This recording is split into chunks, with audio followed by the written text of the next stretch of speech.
Hello and welcome again to Saturday's edition of Alaska Weather. Up first, let's see, there are no watches, warnings or advisories out anywhere around the state, probably for the next couple of days, as no storm strong enough to reach any of those categories, at least at this current time, the way it looks right now for the next couple of days. Otherwise, on the satellite imagery, you can see moisture lifting northward across the southeast coast today, spreading some bands of clouds up across the panhandle with areas of light rain. And some of that moisture moving into the southeast interior areas with some clouds now up into the Northway area, clearing from Cook Inlet and these valleys, as well as the Kenai Peninsula, although a band of higher clouds moving westward there, as you can see, coming from Prince William Sound into about the Chugach Mountain areas. And then another weak band, thin band there along the southwest coast, and then a stronger system out over the Bering Sea. That brought wind gusts up to about 55 miles an hour to Nikolsky earlier today. And southeast winds keeping it up into the upper 30s over the Pribilof Islands. And then another band of clouds you can see really weakening as it reached St. Lawrence Island. There's some areas of light snow up over the northwest interior as well, with Nome and Huslia picking up maybe an inch of snow in the last 12 hours today. Otherwise, that front in the southern panhandle, that brought about 2/3 of an inch of rainfall to Heidelberg during the daytime hours today, with lighter amounts up to the north. Both Haines and Yakutat picked up about 1/10 of an inch precipitation, and some light snow over the Wrangell Mountains there, but dry with some sunshine. Cook Inlet and the Manuska, Susitna Valley down to Kodiak Island into Bristol Bay, basically dry over the southern half of Alaska, and moisture in the form of areas of light snow there from the Seward Peninsula up across Kotzebue Sound all the way up to the Arctic coast. And then out to the west, that system there spreading gusty winds, especially in advance of the front, as I mentioned, gale force winds there, and breezy conditions for the Pribilofs with areas of rain and snow showers, rain and snow showers for Adak and Atka, and a little bit more widespread precipitation back towards Shimei and Attu on the backside of that low center. And for tonight, we'll see that low kind of weakens as it moves west-northwest, and that'll spread moisture with that flow in across the southeast interior, with increasing rain and snow for the North Gulf Coast. Periods of light rain and snow for the northern panhandle, but that tapering off and ending down to the southern southeast coastal areas. Maybe some clearing late tonight there. Look for increasing clouds for Cook Inlet and the Kenai Peninsula during the nighttime hours, with chance of snow or rain and snow for the North Gulf Coast, moving into the Whittier Passage Canal Portage area, possibly Alyeska, and mostly into the Manuska Valley. Not much precipitation will jump to Talkeetnas into the Susitna Valley, but there's a chance of slight snow over the Copper River Basin and up into the upper Tanana Valley 40-mile country, as well as the north slope in the Arctic coast on down into the Kobuk Valley there to north side of the Seward Peninsula, including the Noatak Valley. And it stays breezy and showery over the western Aleutians, as well as the central Aleutians, with periods of rain and snow for the Fox Islands. Some of that might move into the Alaska Peninsula, but whatever does will be quite light. And that's the same story for the Pribilof Islands. Continued mild southeast winds that will keep temperatures above freezing all areas out. Areas east of Adak to about the Alaska Peninsula. Colder air, though, bringing temperatures back down toward freezing toward Shimei and Attu. Then for tomorrow, not much change. That low complex weakens out over the Bering Sea, but that'll keep it unsettled and wet over the entire southwestern Bering Sea and all of the Aleutians, with snowfall levels back down towards sea level from about Kiska Island westward to Shimei. Otherwise, mixed rain and snow or rain and snow showers for the central Aleutians. Periods of light rain or snow for the Fox Islands. Should be dry for the Pribilofs. Moisture just too far to the west there. And offshore flow keeps mostly clear skies for the southwest coast and Nunivak Island, as well as St. Lawrence Island into the west and southwest interior. Look for increasing chances of snow for Cook Inlet in the afternoon hours. Rain and snow for the North Gulf Coast. And some light snow up over the eastern interior, and light snow or flurries possible anywhere over the North Slope Brooks Range, Arctic coast, on down into the northwestern part of the state there, Kobuk Valley, on out to the northwest coast. And rain possibly moderate at times there for the east side of Kodiak Island, with mixture of precipitation in towards Shelikof Strait and southern Cook Inlet. But basically a dry day with some clearing there along the panhandle. Not much in the way of precipitation at all. That should be mostly off the coast there, or roughly from Elfin Cove over to Yakutat. Could see some rain or snow showers. And then for the day on Monday, next system pushes front and rain into Kodiak Island, and a little bit of an increase in precipitation for the Kenai Peninsula once again, especially on the southern coast, Resurrection Bay into western Prince William Sound. Probably not much at all over toward Valdez. Some chance of rain or snow for the North Gulf Coast, Yakutat area, and a chance of rain and snow showers, mainly along that trough over the northern central panhandle. Another trough in the interior will produce areas of light snow from the southwest coast, Yukon-Kuskokwim Delta, right up along the Yukon River Valley to the Yukon Flats, and northward to the North Slope and Arctic coast, but dry over the northern Bering Sea with a little bit of a pickup in the northeast winds there, but light winds for the Chukchi Sea. And for the lows tonight, 30s and near 40 for the Panhandle, below zero in the Kuskokwim Valley as well as the Copper River Basin, 5 below to 10 above South Central Alaska, mid-20s Kodiak Island, and 0 to 10 for Bristol Bay. Highs tomorrow in the teens for Bristol Bay, near zero in the Kuskokwim Valley, 5 to 10 the Copper River Basin, in the 20s South Central Alaska, 30s to lower 40s for the Panhandle, mid-30s Kodiak Island. Lows Monday morning, 5 to 10 below in the Copper River Basin, about the same in the Kuskokwim Valley, right around 10 degrees for Bristol Bay, in the teens. So milder South Central Alaska, mid-30s Kodiak Island, 20s to mid-30s for the Panhandle, followed by highs in the 30s to lower 40s for the southeast coast, near zero Copper River Basin, 0 to 10 in the Kuskokwim Valley, mid-upper 20s South Central Alaska.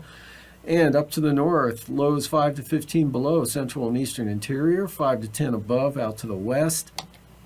And for highs, 5 to 10 below over the central and northeast interior of the state, otherwise 5 to 15 above out to the west. And lows about the same on Monday morning is what you see tomorrow morning. And then highs, a little bit cooler, but right around zero for the most part, except north of the Brooks Range, below zero. And out to the southwest coast, lows 5 to 10 above there, Nunivak Island, Macoriac, near freezing for the Pribilofs, as well as the central Aleutians, and in the 20s for the Alaska Peninsula. Highs 30 to 35 for the Alaska Peninsula, a little cooler toward Chignik, upper 20s there, otherwise mid to upper 30s over the Aleutians, mid 30s in the Pribilofs. Lows 25 for St. Paul, St. George, near 30 for Adak, and 31 for Unalaska. And now, aviation weather around Alaska. Welcome back, or onto flying weather. We've got IFR over the western interior down into the northern Bering Sea, Nunivak Island, marginal VFR across most of the central and southern Bering Sea and the Aleutians, with some scattered areas of VFR thrown in. VFR Kodiak Island on up into northern Bristol Bay, Togiak Bay, and south central Alaska, Cook Inlet, Kenai Peninsula.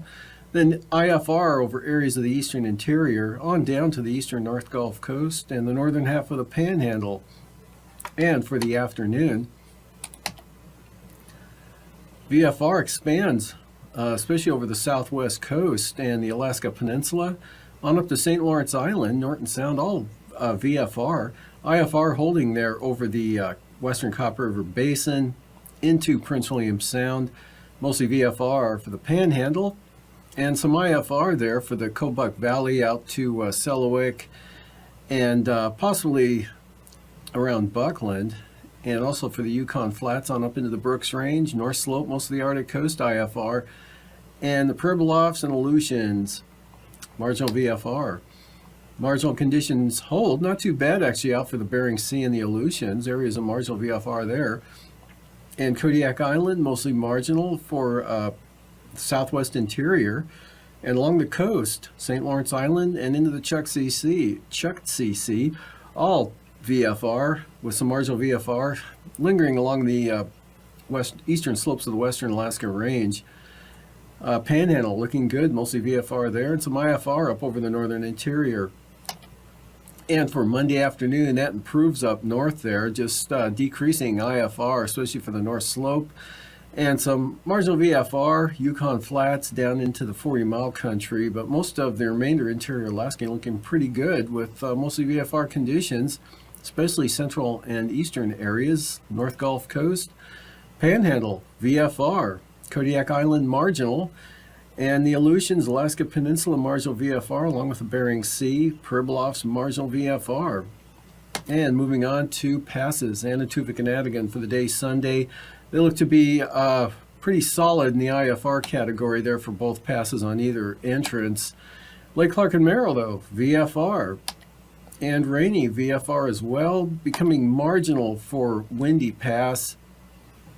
And then IFR improving to marginal VFR in the latter part of the afternoon for Isabel, with the lower conditions on the southern approach. And for Mentasta, looks mostly marginal at times throughout the day Sunday, maybe a little bit better in the afternoon.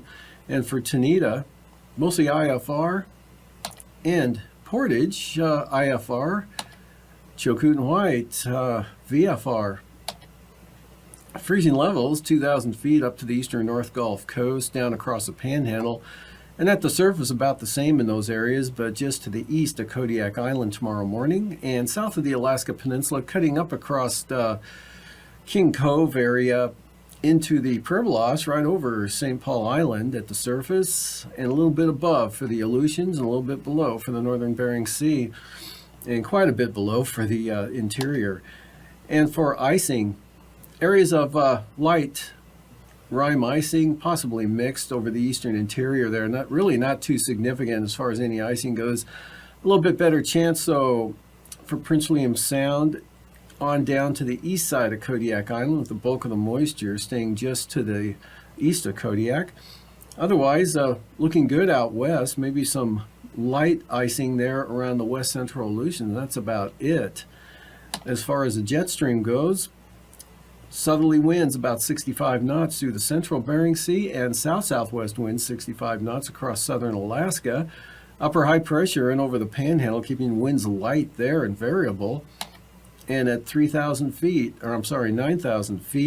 still have a weak upper low right over the interior there, with light southwest flow to the east of it and light northerly flow to the west, but picking up to 35 to 45 knots there over the central Bering Sea out of the southeast, and southeast 55 knots there well southeast of Kodiak Island, light over the Panhandle, and 3,000 feet, 35 knots. Southeast winds now show up along the North Gulf Coast, and northeast 45 knots across the Kuskokwim Mountains on down to the Alaska Peninsula. Turbulence-wise, moderate chop, likely North Gulf Coast, Kodiak Island, southern Cook Inlet, and the southwest interior.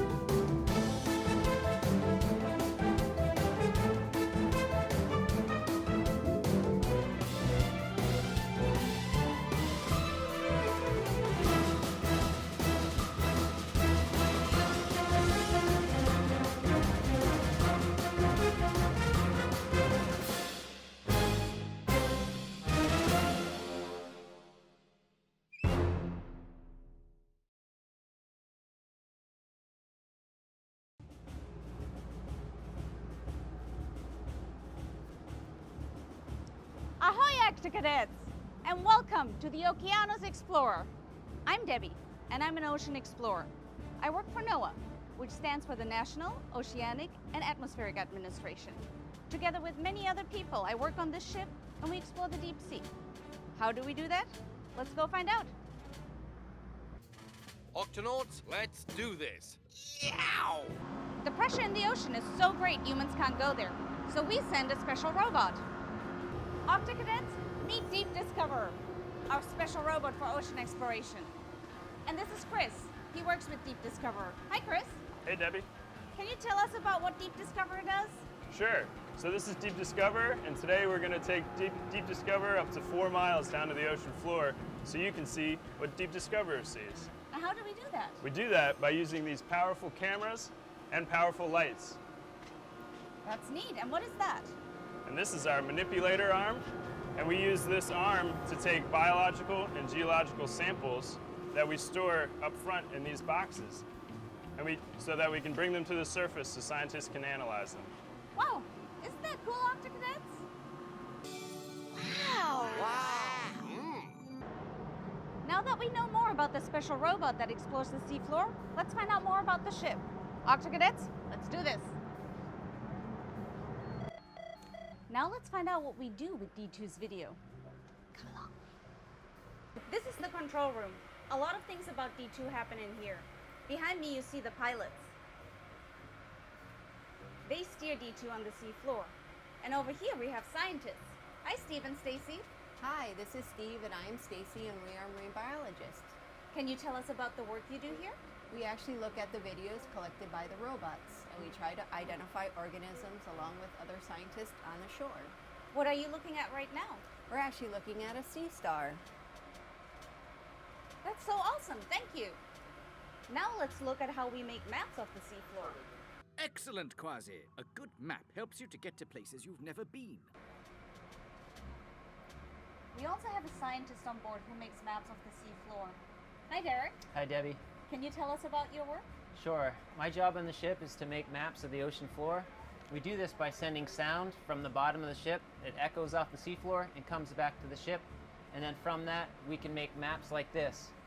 So this is what it would look like if you were able to drain the water out of the ocean and actually see what the landscape looked like down there.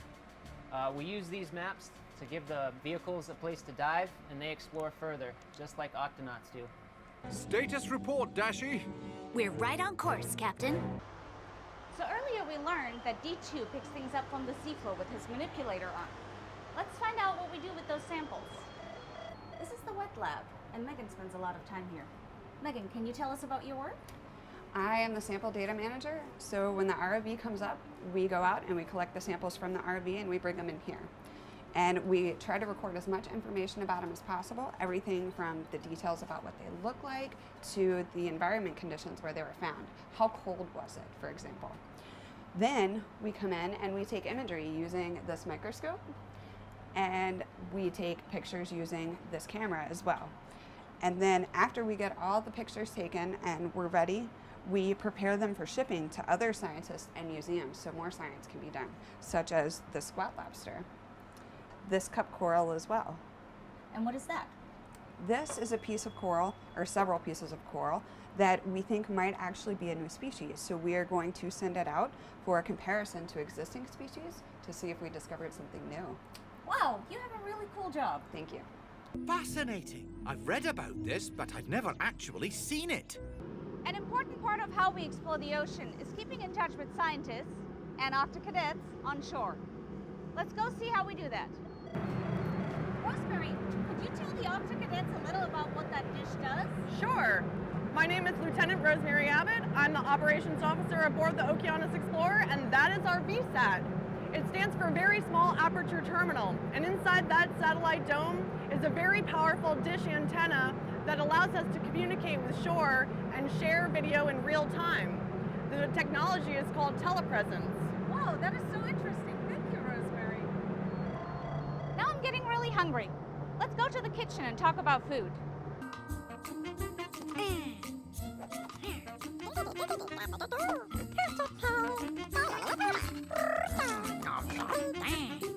This is the ship's kitchen, also known as the galley. And this is Michael. Hi, Michael. Hi, Debbie. Michael is the chief steward on this ship, and he keeps 49 people fed for 3 weeks at a time. Michael, how do you do that? With a lot of care and with the help of 3 crew members. I have myself, the chief steward, a chief cook, and a second cook. And we just do it with a lot of love and care and make sure that everybody's happy and well fed. We use up to 150 dozen eggs per trip, up to 100 gallons of milk, a lot of veggies and fruits, a lot of snacks. Everybody's very pleased with what we usually put out. We also make sure that we do it in a loving way, in a sanitary way, in a safe way that keeps everybody from getting any tummy aches.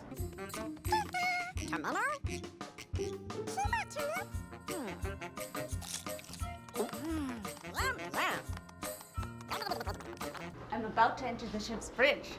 It's like the Octopod's headquarters. Octonauts to the HQ. Ahoy, Captain. Ahoy, Debbie. Hi, Eric. Hello. Octocadets, meet Eric Johnson, the commander of the ship. Eric, can you tell us about what you do up here? Absolutely. Hello, Octocadets. My name's Eric Johnson. I'm an Corps officer, and I'm the captain of the Okeanos Explorer. Welcome to my office. This is where we drive the ship. This is where we control the operations. We run the propellers that are underneath us in the back to the wheel up here at the front, which is where we steer. It's a pretty cool job. It's very exciting, and it's pretty beautiful around here as well. So, Octocadets, now you know a little bit about the ship and how we explore the deep sea. I hope you enjoyed our time together. I'll see you next time. Debbie, safety first.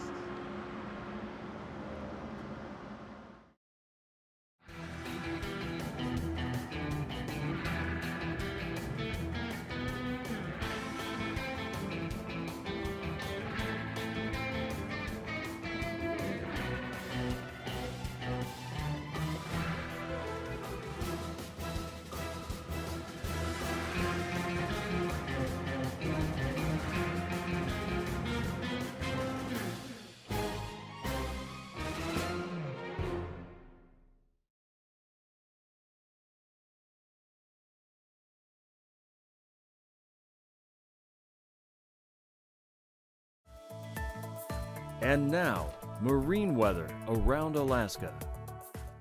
Moving on to marine forecast for the south coast. East winds 20 to 25 knots for the day Sunday.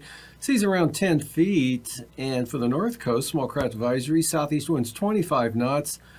Seas 15 to 20 feet up that way. And for Lynn Canal, north winds at 20 knots. And for the central inside waters, winds will be mostly east at 15 knots and southeast 15 for Clarence Strait. And for the day Monday, got east winds 30 to 35 knots on the south coast with seas now up to around 20 feet. East-northeast winds 20 to 30 knots for the north coast and north winds at 30 knots for Lynn Canal, Glacier Bay. Stevens Passage looking at northeasterlies at 30 knots for Monday and southeast at 25 for Clarence Strait. Prince William Sound, winds mostly north at 20 knots Sunday. Gale warnings for Southern Cook Inlet, northeast winds 35 knots. Gale warnings also for Kamishak Bay for north winds at 30 knots. Otherwise, the Barren Islands, winds will be out of the northeast at 30 knots. And for the North Gulf Coast, east-northeast winds at 25 knots. And Prince William Sound, north winds at 20. For Monday, Prince William Sound, east winds 20 knots, seas 4 feet. For the North Gulf Coast, east winds 25 knots, 13-foot seas. And east winds at 30 knots for both Kamishak Bay and the Barren Islands. Northeast 30 knots for Southern Cook Inlet, and north of the Forelands, northeast winds at 15. Gale warnings for Kodiak Island Sunday for north to northeast winds at 35 knots. And north to northeast winds 20 to 25 knots for the Alaska Peninsula, northeast 25 for Bristol Bay. And for Monday, no change for Bristol Bay, winds still northeast 25 knots with 5-foot seas, and northeast 20 knots for the Bering Sea side of the Alaska Peninsula. Pacific side, northwesterlies at 15 knots, Kodiak Island, east-southeast winds 25 to 30 knots. And for the eastern Aleutians on Sunday, east to southeast winds 15 to 25 knots, seas running 7 to 12 feet. Central Aleutians, southeast to southwest winds at 15 to 20 knots, and then small craft advisories west of Adak for northwest winds at 25 to 30 knots. And for the day Monday, western Aleutians, northwest winds 15 to 25 knots, Adak and Atka. north to northwest winds at 15 to 20 knots, and the eastern Aleutians looking at north to northeast winds 15 to 20 knots.